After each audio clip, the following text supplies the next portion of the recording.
All right, real talk. If you could go back in time and give your 18-year-old self one piece of financial advice, what would it be? Let me start by saying there are a ton of things I wish I could have told my younger self, and I'm exposing those money truths today.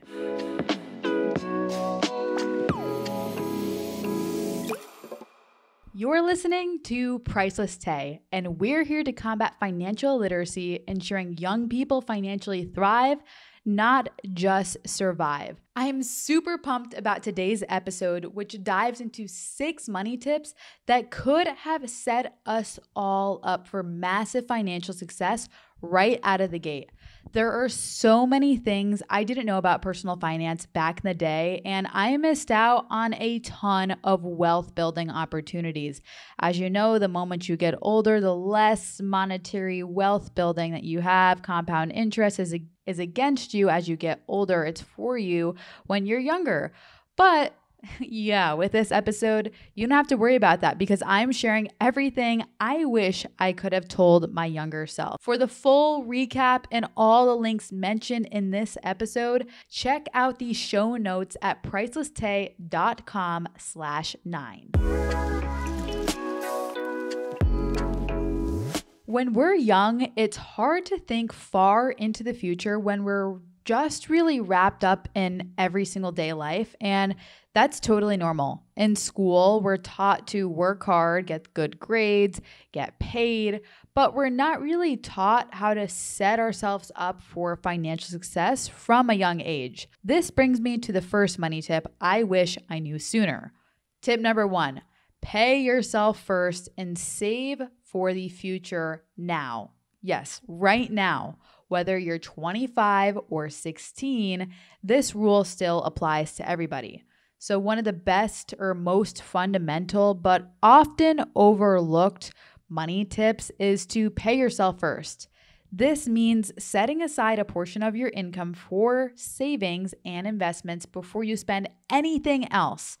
Many of us, I'm going to raise my hand here if you're watching the video version, including me, wish we had started this habit at 18 instead of spending every penny that we earned, as my mom's probably listening to this in the background. It's easy to get caught up in the spending trap. For example, when I used to get my paychecks as a teen, I wanted to save some of it, but I never actually moved money anywhere. Weeks would go by and I suddenly remember, I should have probably put some of my paycheck into savings, but by then, the money was already spent on different things, and I would think, well, I'll save next month. And this kind of thinking trap, it can really have this never-ending cycle of spending and under-saving. So the fix here, what I found works well for me, a bunch of other people I've mentioned it to, they found it works well, is automatic transfers. Set up an automatic transfer to move 10 to 15% of each paycheck into a dedicated savings or investment account. If 10 to 50% sounds way too high for you at the moment, you can start with a lower number for now. But the important thing is to begin incorporating this habit into your finances ASAP, immediately. This simple step can really be a total game changer thanks to the power of what I mentioned before, compound interest, especially when you're young. Even the small, consistent contributions from a young age can grow into a substantial nest egg over time. And this isn't as hard as it sounds. Treat your savings just like any other non-negotiable bill. The whole point of paying yourself first strategy is to avoid the problem I mentioned earlier, where you run out of money before you even have a chance to save any. When you pay yourself first, you move money out of your checking account as soon as you get paid before you start spending. That way, you can only spend what's left. It can be tough to stay accountable, which is why automating this process, at least in my life, is crucial. Plus, some employers actually let you set up your direct deposit so you can split your paycheck between multiple accounts. And this strategy can especially be helpful for directing money straight to your savings account so you don't even have to touch it or really even see it.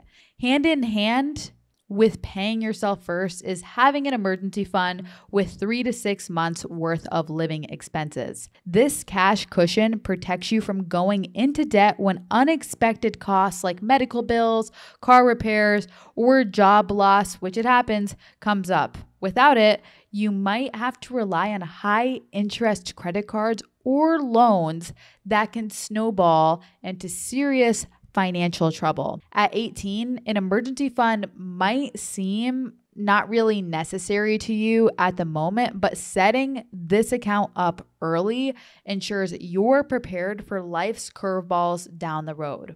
Next, let's dive into maybe one of the most important topics in this entire episode, the art of saying no. Stay tuned after the break.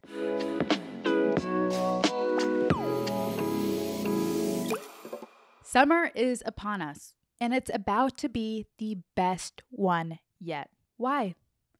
Because this summer, you're feeling yourself and are ready to be a freak in the sheets. A freak in the sheets, Tay? Are you serious? I know you're absolutely dying to be a freak in the sheets this summer. And that's why I present to you Priceless Tay's budget template. Get down and dirty in the sheets. Go from broke to bougie. And take control of your money instead of it controlling you this summer. Go to pricelesstay.com/budget template to learn more. Check it out. When I started making money, I spent a ton of unnecessary money. I was working, I had the funds, definitely had the funds, but I was spending just because I kept saying yes to literally everything. I said yes to every plan, every opportunity, every vacation, every deal and discount, and every birthday dinner. Most of the time, it was because I had no idea how to say no. I felt like I was missing out, had FOMO. I feel like a lot of people our age do. So I would say yes to every invitation, from traveling to eating out all the time. I was there. Tay, don't play. FOMO is definitely a real thing, you guys. I even dedicated an entire episode to how I broke out of this mindset. You can check it out at pricelesstay.com/7. All right. Sometimes I'd even go places when I didn't feel like it, just because I didn't know how to say no without necessarily like upsetting people. I'm just kind of like, okay, sure. I'm like pretty easygoing, I guess, when it comes to that sense. We grow up hearing no as a negative response from our parents, whether it's asking for dessert or dinner or staying at the park for a bit longer, whatever it might be, playing video games a bit longer. Now that we're adults and can technically eat cookies for dinner and do whatever we want, stay up all night, play video games, whatever, we have the power to say no to anything that doesn't suit the way that we actually want to live. But we need to ask ourselves, is saying yes all the time really benefiting our lives? And for me, this realization came the hard day. I ended up saying no to a lot of things and was super tired of saying yes to everything out of fear of letting others down. And at the end of the day, you have to prioritize yourself, your goals, and your mental health. And over the years, I learned to put my mental health, savings goals, and definitely family first. And I've come up with a lot of ways to say no to spending extra money. And so I want to share that with you today. Here are some of my go-tos for kindly telling a friend that you don't want to spend that extra money if you come into that situation. Thanks, but I have other plans at home tonight. Maybe next time, if that's true. Thanks so much for the invite. Right now, I can't fit that into my schedule, but maybe in the future. Or your friend might say, want to go grab dinner at this new rooftop bar. You can say, and honestly respond, honestly, I'm prioritizing my savings right now, but I'd be down to cook dinner at my place, or even, share a bottle of wine at my place too. Remember the old pregame back then? You don't have to have every single cocktail at the bar. You can split a nice bottle of wine at home. And simply put, you can just say, not today, but thanks. How about another time at my place to be a bit friendlier on the wallet or something like that? At the end of the day, guys, you don't need to necessarily explain yourself fully for not wanting to spend the money. It may seem weird or uncomfortable to say no because you don't want to spend, but it's actually empowering because you are in control and not letting others run your life, especially when it comes to your money. If you're somebody who says, but I'm embarrassed to let my friends know that I can't afford to go out. Remember, it's not about whether you can afford it or not. It's about putting yourself and your financial goals first. I know for the people pleasers out there, this can be a hard ask, but this brings me to my next point.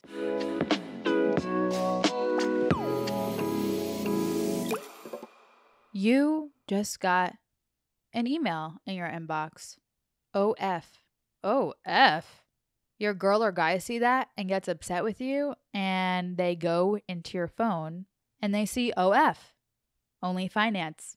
Want to stay in the loop with us? Subscribe to our weekly newsletter by DMing us Only Finance. That's ONLY Finance on Instagram at Priceless Tay. Let's revolutionize your financial habits one Tuesday at a time.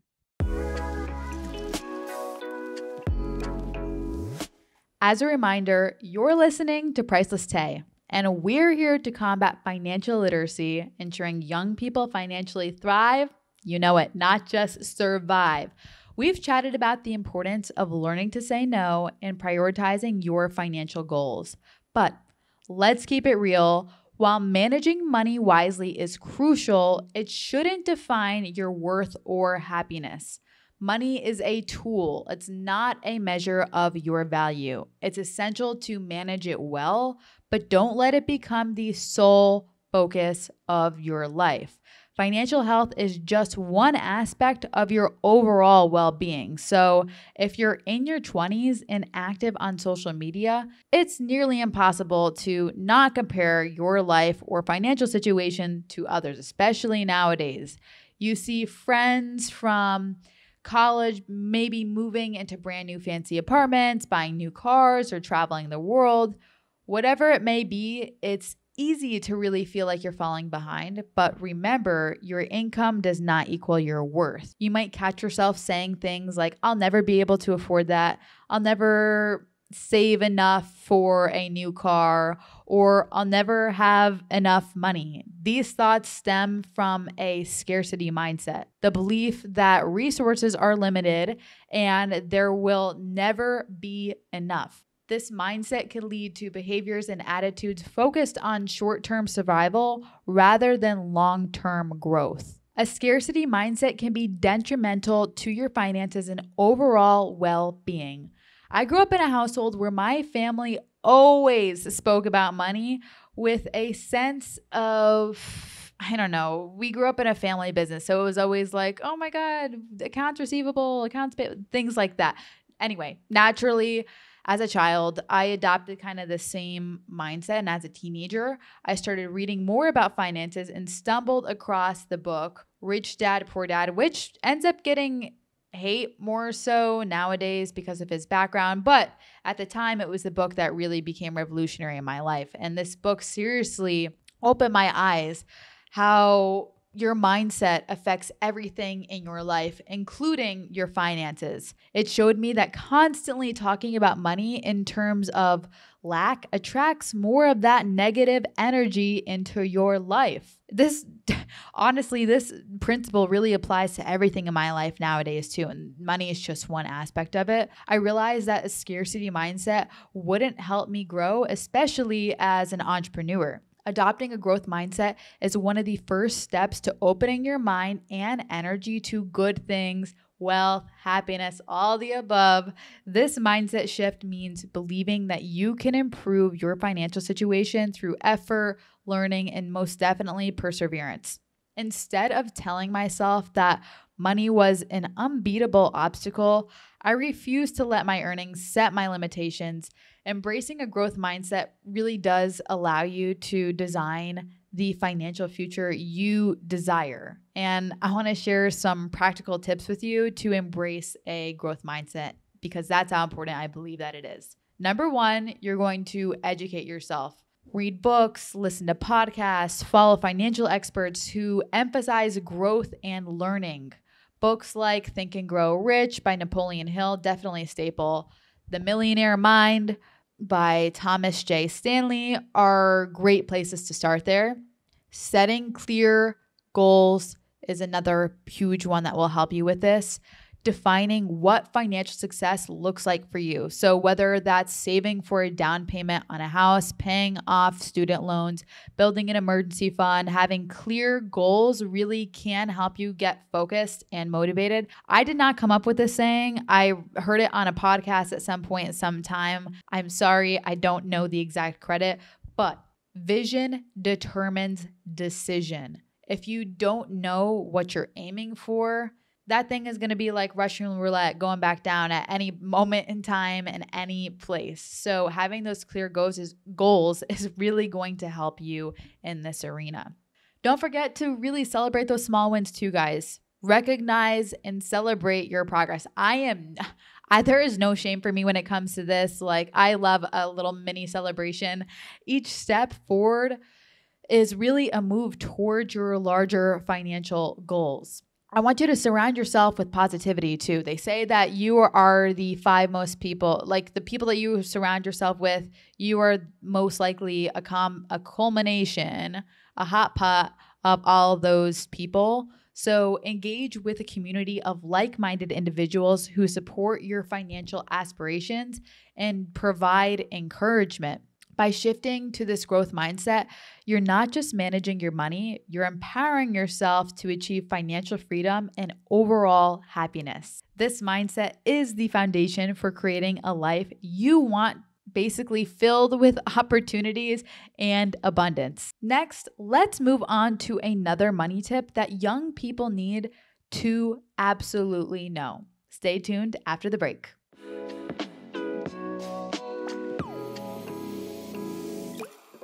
Feeling stuck with your finances, life, or literally just everything in general? I've got just the thing to help you hit the reset button on your financial journey. Introducing our free guide, Fix Your Finances in 7 Days. This guide is designed to get you unstuck with practical steps to get you back on track and feeling empowered in just 7 days. Go to pricelesstay.com/financial makeover or DM us Money Guide, all caps Money Guide, no spaces, on Instagram at PricelessTay to grab your financial makeover guide. Download it now and start transforming your financial future today. And we're back. Let's move on to one of the most important things you can do for your future self: building mother credit. I was going to say mother trucking. Building credit. Your credit score is another make or break factor that many young people don't prioritize until it's too late. Luckily, my mom, she is definitely one savvy one. Erica Price, as I shouted her out on national television. She put us as an authorized user on her card. I don't know if this was intentionally or just to help us out here and there, if like she couldn't pick us up from the bus and we had to stay late somewhere, whatever it might be. She did, and we started building then. So thank you, Mom. Shout out, Mom. Now, this 3-digit number for your credit really acts like a report card for lenders, determining whether you qualify for loans, credit cards, mortgages, apartments, or even jobs. So establishing good credit habits from day one by making payments on time and in full, keeping those balances low, can help you build an excellent credit history and credit score. With this great score under your belt, starting from age 18, you'll be able to take advantage of the lowest interest rates and get approved for major purchases like a home or a car if that's closer to your current life journey. I was 18 when I opened up my first credit card on my own, a Discover It card, and I still carry that thing today. I quickly realized I could get tons of benefits just by using my credit card for purchases I was already making with my debit card or cash. At the time, I opened that up, not really recognizing that there was so much more power than just a credit score. Like at the time, Discover It, I was pretty much a straight A student, not to brag or anything like that. But one of the perks with that card was that if you got good grades, you could actually end up submitting your report card and they would give you like a reimbursement. So that was a selling point for me. As I quickly grew up and realized that there was so much more to the whole realm of credit, the approach here really allowed me to build my credit from a young age without changing my spending habits kind of over time. Building credit early has helped me qualify for better interest rates on loans, secure lower insurance premiums. It's opened up financial opportunities that would have been much, much harder to achieve with no credit history at all. I probably honestly would have gotten denied. When it comes to credit cards, my philosophy is really simple. Don't spend money you don't have. It's crucial to use credit responsibly to avoid falling into debt. Always pay your balance in full each month to avoid interest charges and keep your spending within your means. Starting to build credit at 18 sets you up for a future of financial stability and flexibility. It's about creating a solid foundation that will benefit you for years to come. I'm not going to speak too much on credit cards in this episode, but I do have an episode sharing my credit card strategy that I've built to get the maximum benefits from every card in my wallet, including free nights, flights, and food. So to tune into that, head to pricelesstay.com/one. That's pricelesstay.com/one. Let's move to the last thing I wish I knew sooner. I've saved this for the end of the episode, but it's certainly not the least important. This is one of the most crucial things to know if you want to grow your wealth from a younger age. Understanding the difference between saving and investing and knowing which one is better. Saving versus investing. Which one exactly is better?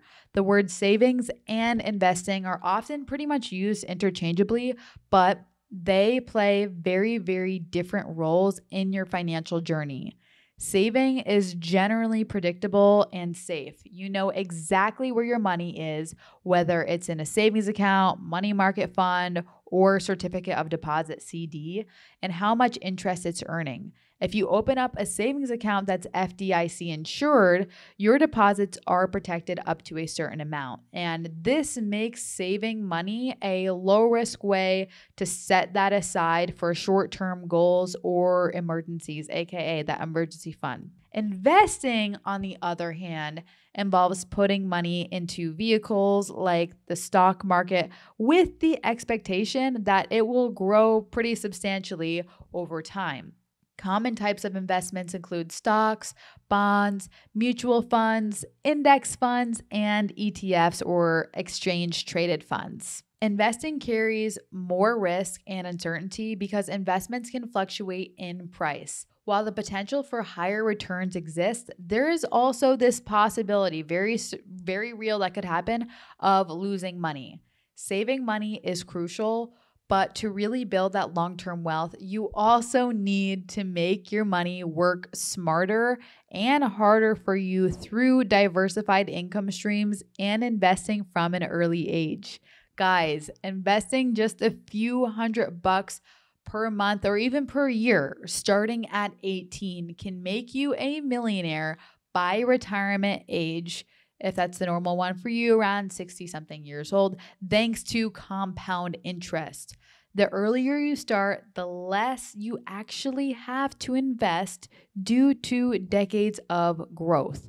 Unfortunately, most of us didn't grasp this financial superpower at a very young age and missed out on years of potentially life-changing returns.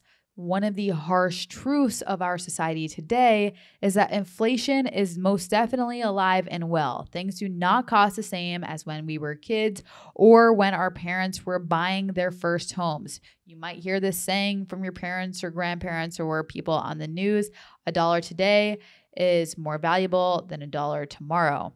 Inflation erodes the purchasing power of money over time, meaning that $20 today will not buy as much as $20 in 20 years. To combat inflation, one of the best strategies is to not let your money sit idle in a low interest savings account. Instead, investing your money can help it grow and keep pace with inflation, thereby preserving and even increasing your purchasing power.